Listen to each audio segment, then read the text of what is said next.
යාළුවනේ කුක්විත් සමර මගේ YouTube channel එකට අදත් ඔයාලා සාදරයෙන් පිළිගන්නවා. ඉතින් ඔන්න එහෙනම් අද රසවිෂ්ඨ නැති හොඳම කෑමක් තමයි ඔයාලට හදන්න යන්නේ. පොස් වලින් අපි කිරි කොස් කනවා, පොස් ලන්ඩුම් කනවා. ඒ වගේ අපි කරනවා. ඒ වුණාට අපි හදලා බලමු. ඔය කඩෙන් ගන්නවා වගේ පරාට ගෝදම් ප්‍රෝටීන් ඇතිව කොස් කොත්තුවක් හදන විදිහ අපි බලමු. එහෙනම් අපි කොස් ගෙඩිය කපලා සුද්ධ කර ගන්න ඕනේ ඉස්සෙල්ලාම.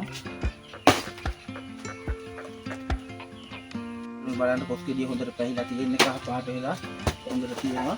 ඉතින් අපි මේක පොඩියට කෑලි කපා ගන්න ඕන. කපාගෙන මදුරු ඉවත් කර ගන්න ඕන. මේ විදිහට අපි පොඩියට කෑලි කපා ගන්නවා ඉස්සෙල්ලා. ඊට පස්සේ තමයි අපි මදුරු ටික ඉවත් කරගන්නේ.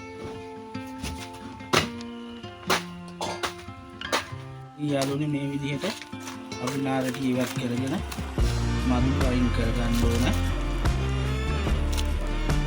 වයින් කරගෙන වතුර ටික දා ගන්නවා.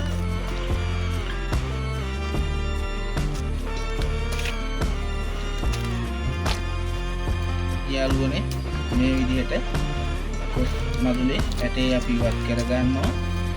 ඉවත් කරගෙන කොස් මදුල අපි දික්කට මේ විදිහට කපා ගන්නවා.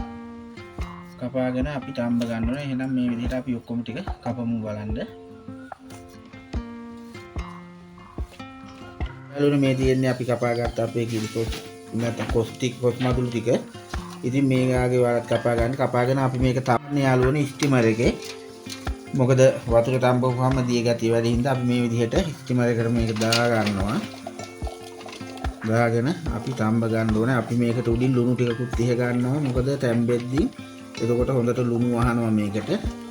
මේ විදිහට දාගමු අපි. අනිනේ ගොඩන්නේ මේ ලුණු ටිකක් මේ වාගේ ඉහ ගන්න. මොකද අපිට මිශ්‍රණය හදලා අපි කොට්ටුව දාද්දී අපිට ගානට ලුණු දා ගන්න පුළුවන්. ඒ හින්දා මේ වගේ ටිකක් ඉහලා අපි මේක ස්ටිමර් එකේ තම්බ ගමු.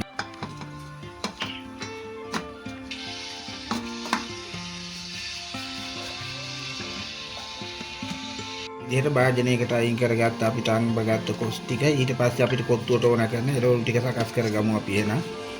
ඉතින් යාළුවනේ එහෙනම් අපි අපේ කොත්තුවට අවශ්‍ය දේවල් සකස් කරගෙන තියෙන්නේ.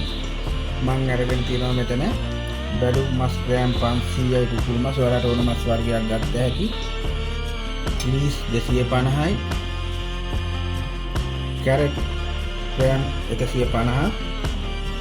අවුමිරිස් කරල් 6ක් 7ක් කපලා ගත්ත පොඩියට. කරපිංචා, රාම්පේ, සුදු ලුණු. දැන් එහෙනම් තව අපිට ඕන කරනවා බිත්තර ගෙඩි 3ක්. අරගෙන අපි එහෙනම් අපේ කොත්තුව දාමු. තෙල් ටිකක් තියාගෙන අපි ඒකට ඉස්සල්ලාම සුදු ලුණු ටිකක් මේ විදිහට එකතු කර ගන්නවා. හීනයක් කපාගත්ත සුදු ලුණු ටික වන්න එකතු කරලා හොඳින් කලවම් කර ගන්නවා. ඊට පස්සේ යාළුවනේ රාම්ප කරපිංචා ටිකකුත් අපි එකතු කර ගන්නවා. ඊට පස්සේ යාළුවනේ අපි කපාගත්ත කැරට් වලින් ටිකක් එකතු කර ගන්නවා මේ විදිහට. යාළුවනේ පොඩියට කපාගත්ත අවුමිරිස් ටිකක් එකතු කර ගන්නවා. කලවම් කර ගන්නවා. යාළුවනේ අපි මේකට අපේ කපාගත්ත ලීස් වලින් ටිකකුත් එකතු කර ගන්නවා. එකතු කරගෙන ඒකත් හොඳින් කලවම් කරලා මේකටම අපි එකතු කර ගන්නවා යාළුවනේ. අපි බිත්තර ගෙඩි 3ක් අරගත්තා. ඒ බිත්තර ගෙඩි 3ක් මේකට මේ විදිහට එකතු කරනවා. ඊට පස්සේ යාළුවනේ අපි මේකට ලුණු ටිකක් එකතු කර ගන්නවා රස අනුව Tamanට. මේ විදිහට හොඳින් මික්ස් කර ගන්නවා යාළුවනේ. ඔයාලට ඕන නම් පුළුවන් මේකට ස්ටොක් පවුඩර් ටිකක් නැත්නම් කැටයක් එකතු කරගන්න.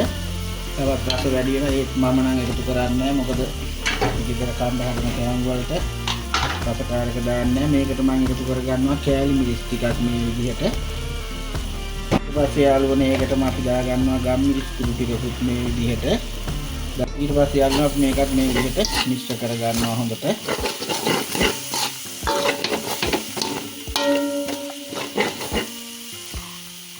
යාළුවනේ අපි අපේ තම්බගත්ත කොස් ටික මේ විදිහට එකතු කර ගන්නවා. අපි ඉතුරු කරගත්ත කැරට් ටික මේ විදිහට උඩින් අපි දා ගන්නවා. අපි ලීස් ටිකත් මේ විදිහට උඩින් එකතු කර ගන්නවා.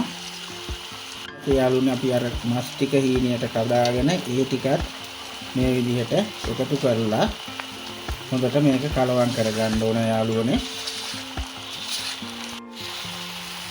මේක යාළුවනේ මෙහෙම අපි හැඳින්විතෙන් හොඳට කලවම් කරගන්නවා.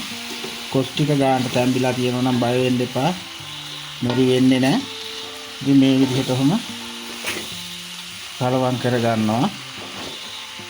යාළුවනේ ඔන්න එහෙනම් අපේ කොස් කොත්තුව හදලා ඉවරයි. මේක හරිම රසයි. ඒ වගේම හරිම ගුණයි. දරුවෝ කන්නේ බොහෝ පවුල් වල ළමයි කන්නේ කොස්. ඉතින් මේ විදිහට හදලා දෙන්න අනිවාර්යයෙන්ම ළමයි කයි. ඉතින් මේ වගේ අලුත් වීඩියෝ එකකින් ආයෙත් ඔයාලා හම්බ වෙන බලාපොරොත්තු වෙන කුකිස් සවර මගේ YouTube නාලිකාවෙන් මම සමුගන්නවා. ඒ වගේම මගේ නාලිකාව subscribe කරන්න කියලා ඔයාලගෙන් ආදරෙන් ඉල්ලා සිටිනවා යාළුවනේ. එහෙනම් ඔයාලට සර්ණයි සුබ දවසක් වේවා කියලා ප්‍රාර්ථනා කරනවා.